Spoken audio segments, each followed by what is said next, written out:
बर्फ निकाला और पूरे बिस्तर पर बर्फ फैला दिया। हाँ, अब बिस्तर ठंडा रहेगा। तभी रमेश कमरे में आ गया और ये देखकर पूछा, अरे ये क्या कर रही हो सुजाता?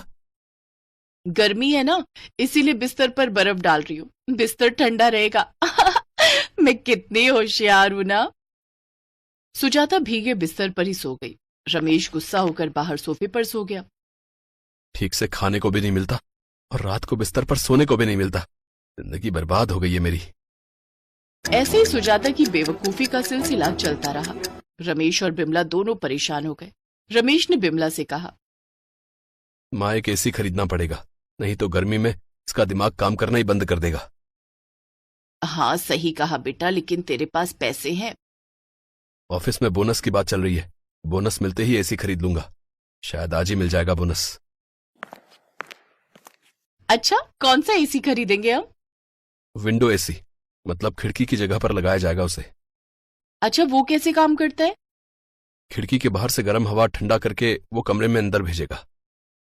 अरे वाह, मस्त है, फिर तो गर्मी नहीं लगेगी। लेकिन ऑफिस पहुंचते ही रमेश ने देखा कि मोहन अपना बैग लेकर बाहर आ रहा था। उसका चेहरा उतरा हुआ था। क्या बात है मोहन, तुझे बोनस नहीं मिला? अरे बोनस तो छोड़ो, मुझे काम से ही निकाल दिया। क्या बात कर रहे? और क्या, शुक्र करो कि तुम्हारी नौकरी नहीं गई। बोनस के बारे में तो भूल ही जाओ। मोहन को बोनस नहीं मिला, घर में एसी नहीं आया। अगले दिन रमेश दुखी होकर ऑफिस के लिए निकल गया और बिमला मंदिर के लिए निकल गई। जाते वक्त बिमला ने सुजाता से कहा, बहू मैं मंदिर जा रही हूँ, तुम कुछ उल्टा सीधा काम मत करना। ठीक है माँ जी, आप निश्चिंत होकर जाइए। बिमला के जाते ही सुजाता ने देखा कि घर के बाहर बहुत सारे नारियल के लंबे लंबे पत्ते पड़े हुए थे। उसने सोचा, पेड़ के नीचे खड़े होने पर ठंडा लगता है, इसका मतलब पेड़ के पत्ते हवा को ठंडा कर देते हैं। क्यों ना एसी की जगह इन्हीं पत्तों को खिड़की पर लगा दूं। सुजाता इधर उधर से पत्ते लाने लगी और उसके बाद उसने उन पत्तों को खिड़कियों पर लगा दिया और उन पर पानी छिड़क दिया। शाम को बिमला और रमेश दोनों एक साथ घर लौटे। वो दोनों ही दुखी थे, लेकिन घर में घुसते ही ऐसा लगा कि अचानक से 10 डिग्री तापमान कम हो गया। अरे ये क्या, घर का तापमान कम कैसे है? वही तो, एसी के बिना घर ठंडा कैसे हो गया? तभी सुजाता ने हंसते हुए कहा, ये सब मेरा कमाल है, ये देखो।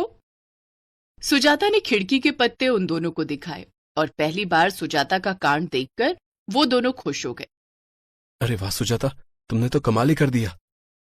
हाँ बहू, आज पता चला कि कभी कभी बेवकूफी भी काम आती है। इसमें बेवकूफी क्या है माँ जी? सभी को पता है कि पेड़ पौधे और पत्ते हवा को ठंडा रखते हैं, बल्कि एसी खरीदना बेवकूफी है। इसीलिए आज बेवकूफ मैं नहीं, आप दोनों हैं। सुजाता की बातों में दम तो था। चारों तरफ फूल पत्ते और पेड़ का होना कितना जरूरी है, ये सुजाता जैसी गवार बेवकूफ ने ही समझा दिया।